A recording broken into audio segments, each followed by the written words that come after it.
नमस्कार, सफलता ग्रुप देख रहे हैं और बात कर रहे हैं इंटरमीडिएट अकाउंट चैप्टर नंबर 14 वित्तीय विश्लेषण के यंत्र और उपकरण के महत्वपूर्ण ऑब्जेक्टिव प्रश्न जो हमने बिहार बोर्ड अकाउंट से लिया है, जो इंटर क्लास 12 का अकाउंट है और इससे पहले का 13 चैप्टर तक का वीडियो अपलोड है।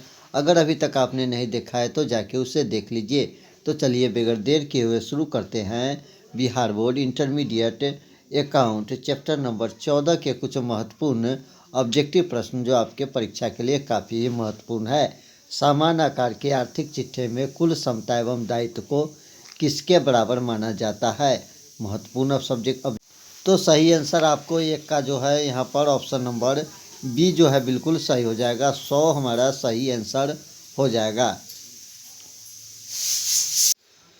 प्रश्न संख्या 2 नंबर जानते हैं। 2 नंबर प्रश्न भी आपको काफ़ी ही महत्वपूर्ण प्रश्न है। दूसरा नंबर प्रश्न आपको यहाँ पर देख लीजिए, कहता है कि सम विच्छेद बिंदु उस बिंदु को कहते हैं जहाँ कुल लागत कुल बिक्री से अधिक हो,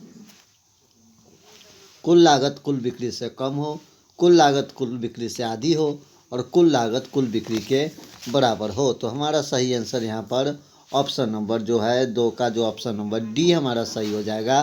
कुल लागत कुल बिक्री के बराबर हो, ऑप्शन नंबर डी सही हो जाएगा।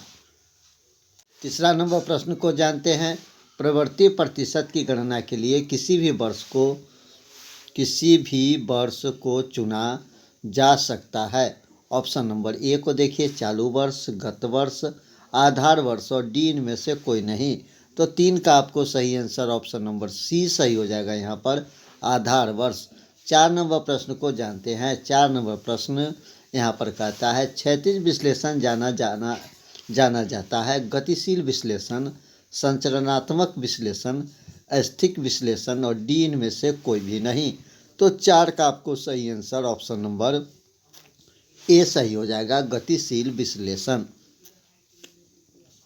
5 नंबर प्रश्न को जानते हैं। 5 नंबर प्रश्न भी आपको महत्वपूर्ण प्रश्न है। एक कंपनी की मृत संपत्ति 4 लाख से बढ़कर 5 लाख हो गई। इनमें कितने प्रतिशत की परिवर्तन हुआ? 20%, 25, 33.1/3 और 50%। तो 5 का आपको सही आंसर ऑप्शन नंबर बी यहाँ पर सही हो जाएगा, 25%। 6 नंबर प्रश्न को जानते हैं। 6 नंबर प्रश्न आयकर का भुगतान माना जाता है प्रत्यक्ष व्यय, अप्रत्यक्ष व्यय, संचालन व्यय और डी इनमें से कोई नहीं। तो 6 का आपको सही आंसर ऑप्शन नंबर बी अप्रत्यक्ष व्यय सही हो जाएगा। 7 नंबर प्रश्न विक्रय में से बचे गए माल की लागत घटाकर ज्ञात की गई राशि होती है। ऑप्शन नंबर ए संचालन लाभ, सकल लाभ, शुद्ध लाभ और डी कुल लाभ। तो 7 का जो है सही आंसर यहाँ पर आपको ऑप्शन नंबर बी जो है बिल्कुल सही हो जाएगा, यानी कि सकल लाभ हमारा सही आंसर हो जाएगा। 8 नंबर प्रश्न को जानते हैं। 8 नंबर प्रश्न कहता है वित्तीय विवरण दर्शाता है एक संस्था की आर्थिक स्थिति, एक संस्था के उपार्जन शक्ति, ए और बी दोनों और डी इनमें से कोई भी नहीं। तो 8 का आपको सही आंसर ऑप्शन नंबर सी यहाँ पर सही हो जाएगा, ए और बी दोनों।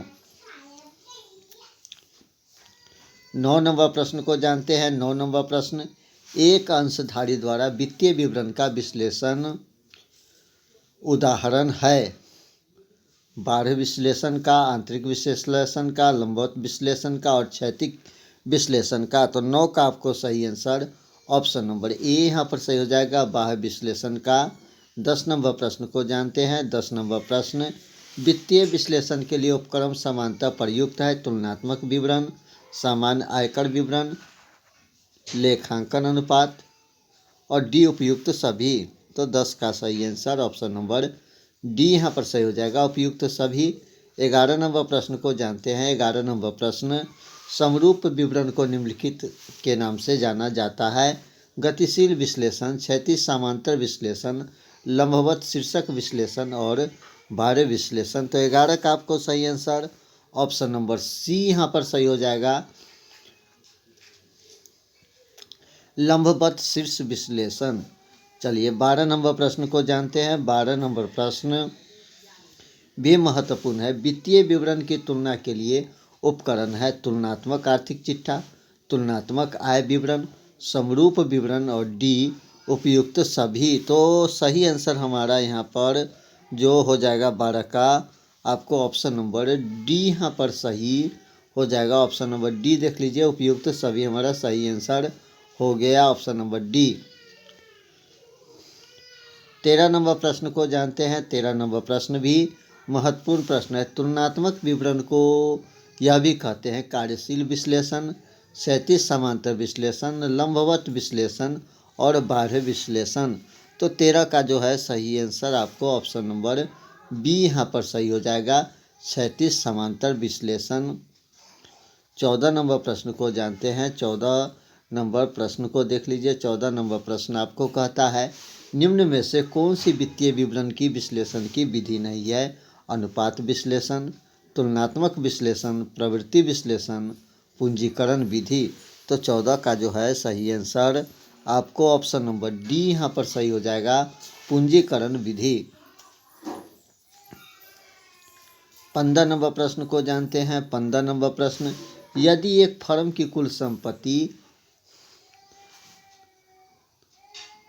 10 लाख हो और गैर चालू संपत्ति 6 लाख हो तो चालू संपत्ति कुल संपत्ति का कितना प्रतिशत होगा? तो 15 का आपको ऑप्शन नंबर सी 40% सही हो जाएगा। 16 नंबर प्रश्न को जानते हैं। 16 नंबर प्रश्न प्रवृत्ति अनुपात और प्रवृत्ति प्रगतिशील प्रयोग किया जाता है प्रायोगिक विश्लेषण में, स्थैतिक विश्लेषण में, क्षैतिज विश्लेषण में और डी लंबवत विश्लेषण में। तो 16 का आपको सही आंसर ऑप्शन नंबर सी यहाँ पर सही हो जाएगा, क्षैतिज विश्लेषण में।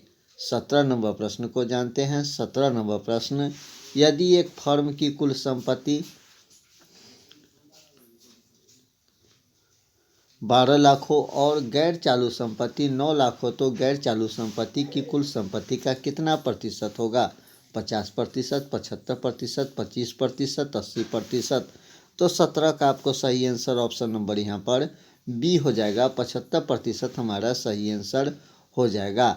18 नंबर प्रश्न को जानते हैं। 18 नंबर प्रश्न शीर्ष उदर्ग विश्लेषण जाना जाता है क्षैतिज विश्लेषण, गतिशील विश्लेषण, संरचनात्मक विश्लेषण और डी इनमें से कोई नहीं। तो 18 का आपको सही आंसर यहाँ पर ऑप्शन नंबर ए यहाँ पर सही हो जाएगा, क्षैतिज विश्लेषण।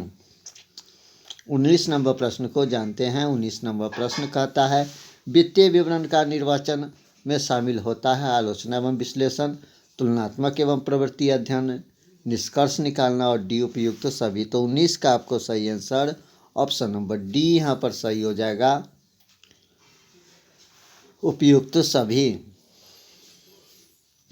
20 नंबर प्रश्न को जानते हैं। 20 नंबर प्रश्न सामान्य आकार का विवरण प्रायः तैयार किया जाता है अनुपात के रूप में, प्रतिशत के रूप में, ए तथा बी दोनों में और डी इनमें से कोई नहीं। तो 20 का आपको सही आंसर यहाँ पर ऑप्शन नंबर बी जो है बिल्कुल सही हो जाएगा, प्रतिशत के रूप में।